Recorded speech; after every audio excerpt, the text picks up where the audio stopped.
hasta un 70% menos en tus juegos favoritos. Visita ya eneba.com, tanto en España como Latinoamérica. Tenéis también disponible la nueva aplicación. Todos tus juegos favoritos más baratos a través del link de la descripción. Y a partir de aquí todo es toxicidad.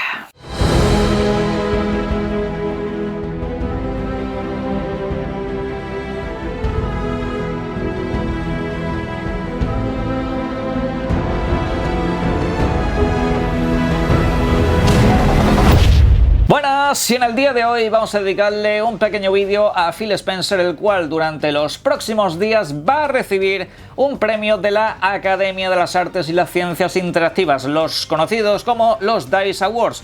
En este caso se le va a entregar un premio por su trayectoria. Ahora vamos a ver qué significa este premio, qué es lo que trae consigo, pero de entrada es un premio que se le ha otorgado a personalidades de la industria del videojuego, como por ejemplo el padre de PlayStation o Iwata de Nintendo, para que os hagáis una pequeña idea de qué clase de premios estamos hablando y de qué clase de reconocimientos estamos aquí echándole el ojo, porque hablamos de unos reconocimientos que por lo general se le han dado mayoritariamente a desarrolladores japoneses, que al fin y al cabo dentro de la industria del videojuego han sido los más importantes posiblemente. Pues Phil Spencer va a formar parte de ese selecto club de personas influyentes dentro de la industria del videojuego, cosa que un servidor ya vino diciendo desde hace mucho. Phil Spencer ha cambiado la industria.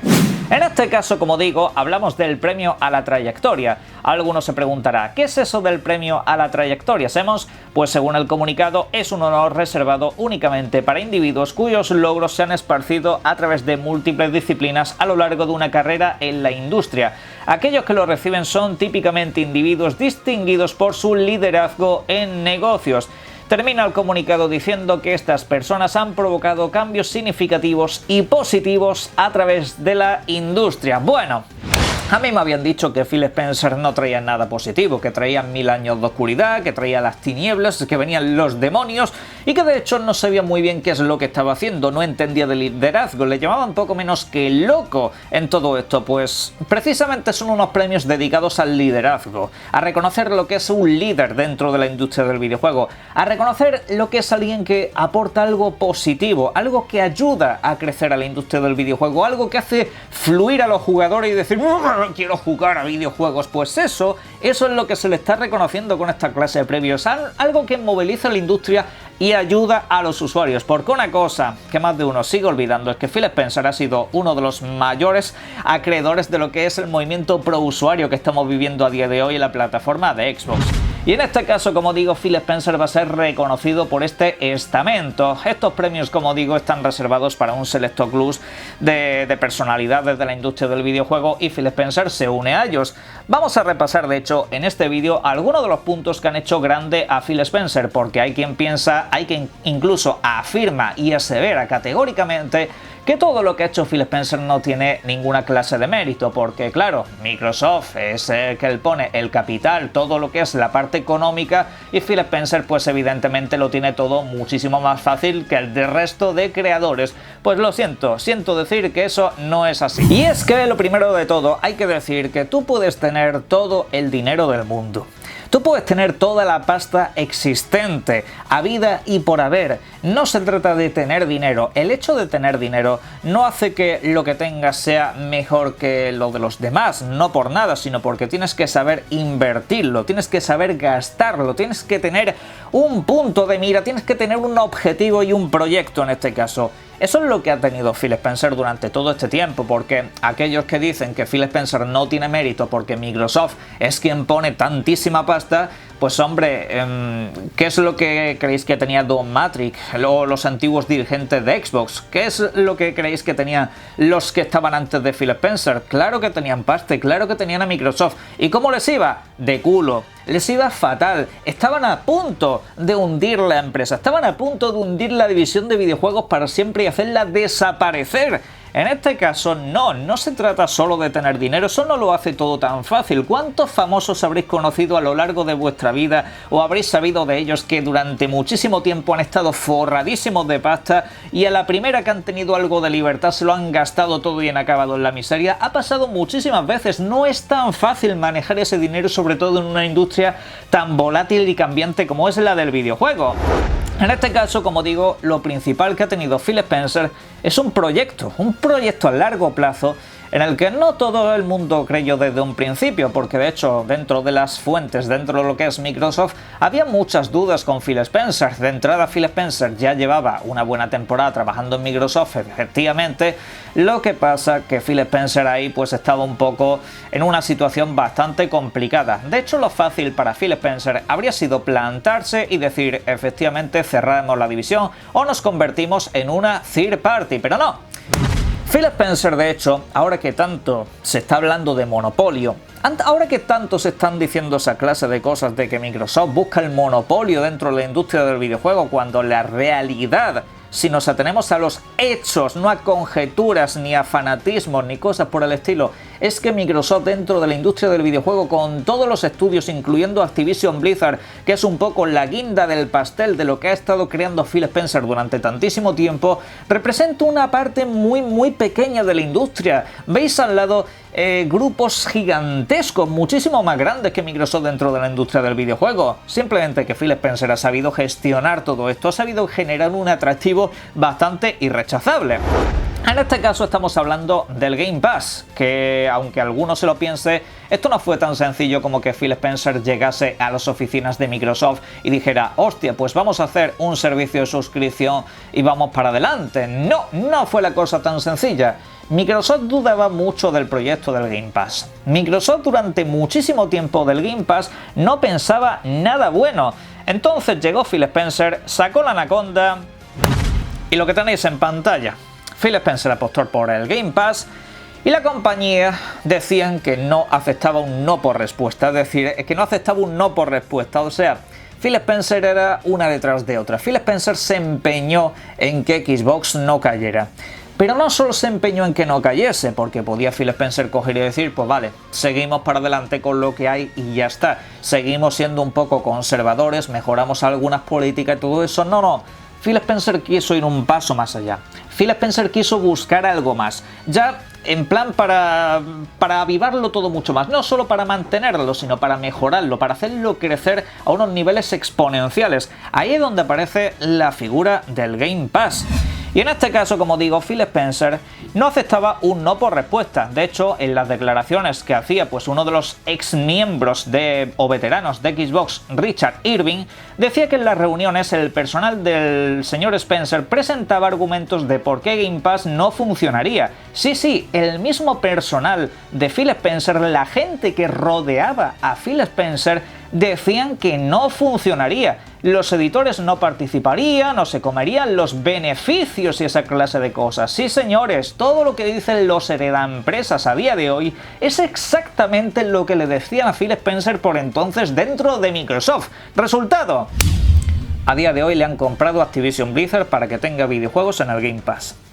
¿Cómo habrá visto Microsoft de maravilloso el plan de Phil Spencer? ¿Cómo de grande y poderoso habrán visto y qué nivel de potencial habrán encontrado ahí para que, de dudar de Phil Spencer, de dudar de su proyecto, unos años después, cuando lo han visto funcionar, que tampoco tiene tantos años el Game Pass, estamos hablando, si no recuerdo mal, del año 2017, ¿cómo habrán visto la trayectoria del servicio, el crecimiento de los videojuegos y de Xbox, como para que le digan, pues toma, gestiona esto? ¿Y qué estudio de videojuegos te interesaría? ¿Qué estudio de videojuegos crees que casa con este servicio, con esta propuesta?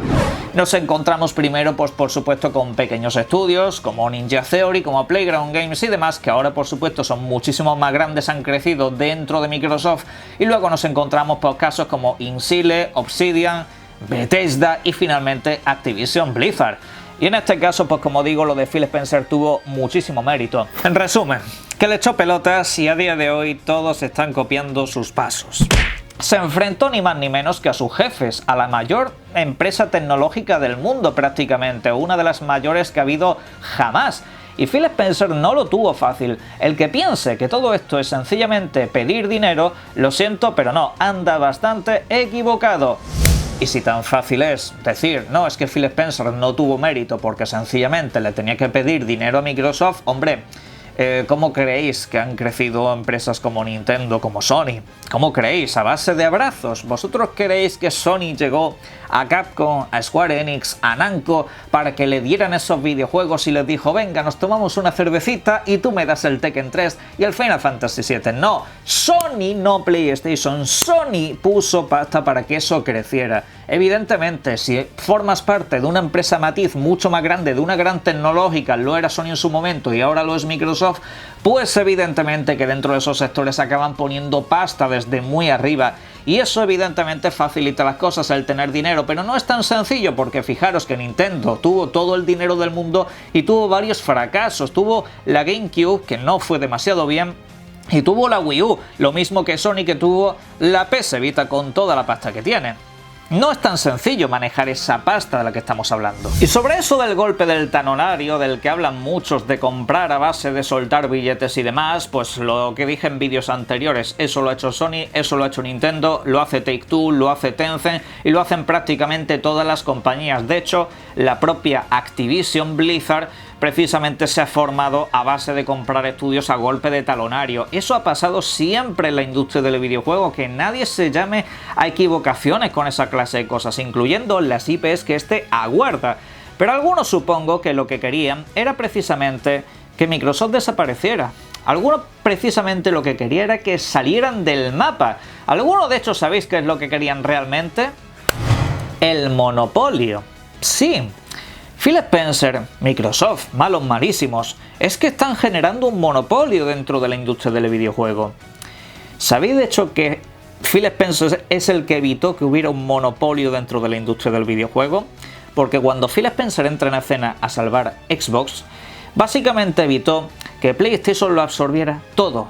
Que PlayStation fuera la plataforma única, la inelegible, es decir, solamente podías tener esa opción prácticamente, más allá de Nintendo, que no sabemos cómo hubiera reaccionado en este caso, sabiendo que PlayStation iba a absorberlo absolutamente todo lo third party. Ahí la verdad que Nintendo lo hubiera tenido muy difícil, pero aún así tendrías a PlayStation para el 100% de los third parties y Nintendo se quedaría pues con muy poca cosa más allá de sus propios títulos. Eso sí hubiera sido un monopolio total y absoluto.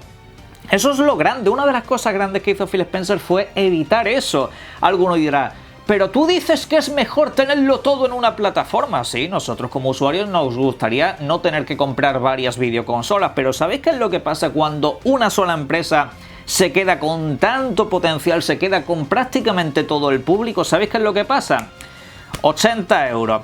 Actualizaciones de pago y cosas por el estilo. Eso es lo que pasa cuando se producen esos monopolios, los monopolios de verdad. Prácticas abusivas, cobrar cada vez más, que es de hecho lo que estamos viendo durante estos días.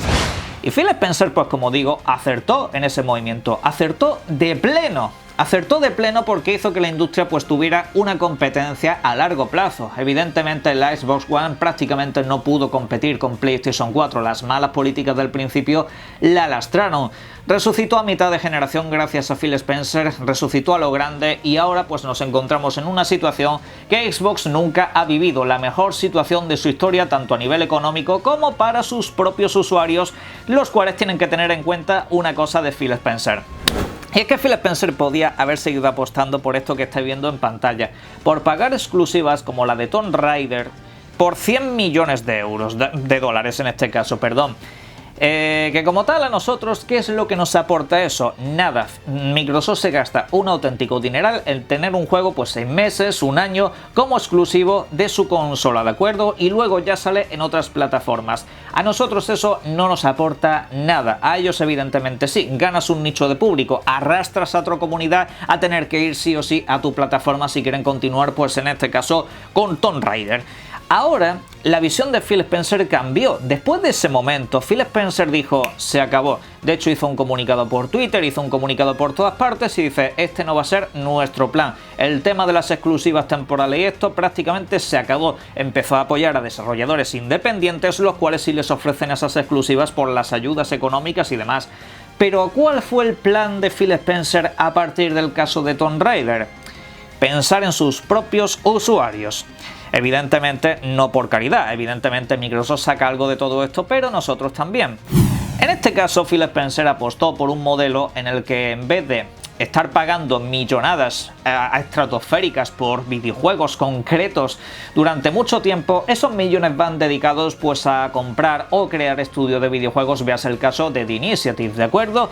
Y aparte de todo eso, todo ese dineral va destinado al Game Pass. Ahora los videojuegos, en vez de marcarse esa clase de exclusivas temporales, cosa que por ejemplo hubiera pasado con el A Plague Tale Requiem, el siguiente videojuego de Asobo, ese videojuego lo normal es que en otra época lo hubieran hecho como una especie de exclusivo temporal y demás. Pero ahora la apuesta no es hacerlo exclusiva temporal, no, sigue saliendo multiplataforma, pero a los usuarios, a sus propios usuarios, les ofrece ese juego de día 1 en un servicio de suscripción. Y más allá de eso, ya sabéis que también ofrece sus propios videojuegos. Y eso también tenéis que tenerlo muy en cuenta. ¿Pero por qué sucede todo esto? Pues como dice precisamente, en este caso un ex de Xbox, es que Phil Spencer es un auténtico jugador. Phil Spencer es un tío que es un viciado de los videojuegos. Casi todo lo que comentan de él, sus ex compañeros y compañeros actuales, es que juega mucho, que el tío le mete mucha caña a los videojuegos, que juega a Xbox, que juega en PC, que juega en la Nintendo Switch. Al tío le gustan mucho los videojuegos, los disfruta un montón. Seguramente incluso hasta juega a la Play, seguramente, aunque evidentemente por imagen y eso será algo que quizá pues no diga con la voz en alto, pero le gustan mucho los videojuegos, entiende qué es lo que quiere el jugador y por eso todo lo que está haciendo está gustando tantísimo. Habrá cosas que más, habrá cosas que menos, pero al fin y al cabo por eso la gente tiene tanto entusiasmo cada vez que la ve. Microsoft durante todo este tiempo ha estado haciendo movimientos pro usuarios que más de uno no termina de entender. Hay de hecho algunos, como la banda del pañal y demás, que comparan pues lo que hace Sony en este caso con lo de Activision y con lo de Bungie, diciendo que Sony en este caso sí deja los videojuegos como multiplataforma y demás porque no priva a los usuarios de eso, cuando la realidad es que en este caso más bien Bungie es la que quiere seguir siendo multiplataforma o si no, no hubiese habido adquisición. Y en este caso, al contrario, Microsoft se la tacha de malísima por hacer videojuegos exclusivos de sagas que eran third parties, y es de hecho lo que lleva haciendo Sony desde hace ya bastante tiempo, desde sus inicios diría yo. Pero eso al fin y al cabo se lo está ofreciendo a una gran masa de jugadores que pueda acceder a esos videojuegos desde su teléfono móvil, desde su tablet y próximamente desde televisiones, aparte de por supuesto el PC. Y con todo esto, Phil Spencer ha cambiado la industria del videojuego, tanto a favor nuestro como evidentemente a favor de Microsoft, que ahora está en unos números verdes muy altos gracias precisamente a tomar buenas decisiones en nuestro favor. No sé qué es lo que pasará a largo plazo, evidentemente hay que tener en cuenta que el camino debe de seguir por esta senda, pero bueno, me gustaría que sobre todo esto debatierais en la caja de comentarios sobre la figura de Phil Spencer, sobre sus actos, sobre cosas que os gustan, sobre si hay algo del que nos guste. A partir de aquí ya sabéis, caja de comentarios, disfrutad mucho de los videojuegos y un saludo.